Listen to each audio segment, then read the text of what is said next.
I'm almost amidst growing anxieties about unrest and intimidation at the polls. We're looking into the precautions being taken by law enforcement to keep voters safe.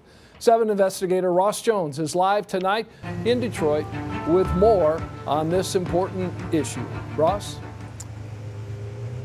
Dave, good evening. 2.1 million of you have already voted, but for those of you waiting and are going to come out next week, know that this election is not like the others. Years ago, Election Day was pretty sleepy for the federal government. We would monitor it and watch it, and nothing really happened. We've been planning this for years. 1 week from today, voters will head to the polls under a surging pandemic, political polarization, and threats of unrest. We have seen some incidences in other states that concern us. And we have seen some chatter online that concerns us. Today, state and local law enforcement are working in concert with federal officials, aiming to prevent any disruptions on Election Day, from voter intimidation to acts of violence. We have concerns, and we are prepared for it. David Nans is the acting special agent in charge for the Detroit FBI and says while he hopes for a peaceful November 3rd, the feds are ready for the worst. The FBI also has a plan nationally to surge resources to a particular city from other field offices in the event that there is violence relating to the election. Has there been any intelligence that would give you reason to believe that that's a distinct possibility on Election Day? I don't want to comment on specific intelligence that we have. For the last several weeks, President Trump has called for an army of his supporters to monitor the election, serving as poll watchers. President Trump, you go first. I'm urging my supporters to go into the polls and watch very carefully, because that's what has to happen. And already, some extremist groups have said they will. We really have to take the threat of intimidation seriously. Alexandra Stern is a professor at the University of Michigan who studies far-right extremism.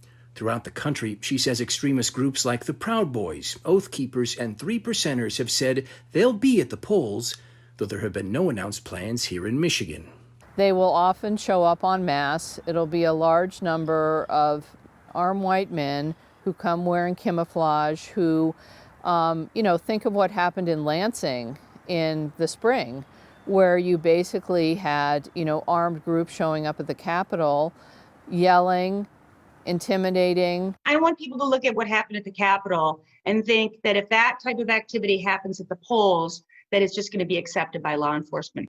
Attorney General Dana Nessel stresses that voter intimidation is a felony in Michigan and supported the ban announced by Secretary of State Jocelyn Benson of open carry firearms at polling places. Gun groups filed suit over the ban, and within the last hour, a judge reversed Benson's order. Some sheriffs had already said the ban wasn't based in law. There's nothing illegal about it. There's nothing that I can enforce with that. To have a lot of people in law enforcement say, well, that's their right. Well, it's not your right to brandish a weapon and scream and yell at somebody and get in their face while they're holding an AR-15. I think that's illegal. The Attorney General says she will immediately appeal the judge's ruling, calling an open carry ban significant to the public's interest.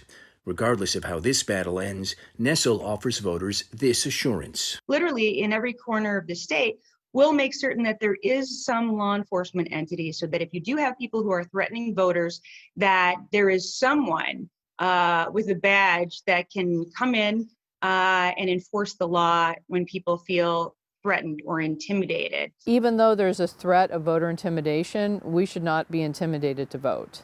People need to exercise their rights in this election like any other election, and we know this is a very high-stakes election for the country.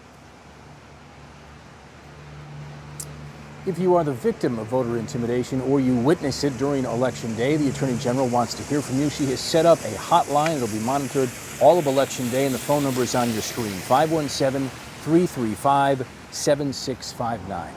We're live in Detroit tonight. I'm Ross Jones, 7 Action News. Ross, thank you for the live report. 7 Action News is your source for election coverage. If you see or have a problem at the polls on Election Day, call us as well at 7 Action News. Our team of reporters will investigate. Our hotline number, 248-827-9200, or you can also email us at tips@WXYZ.com.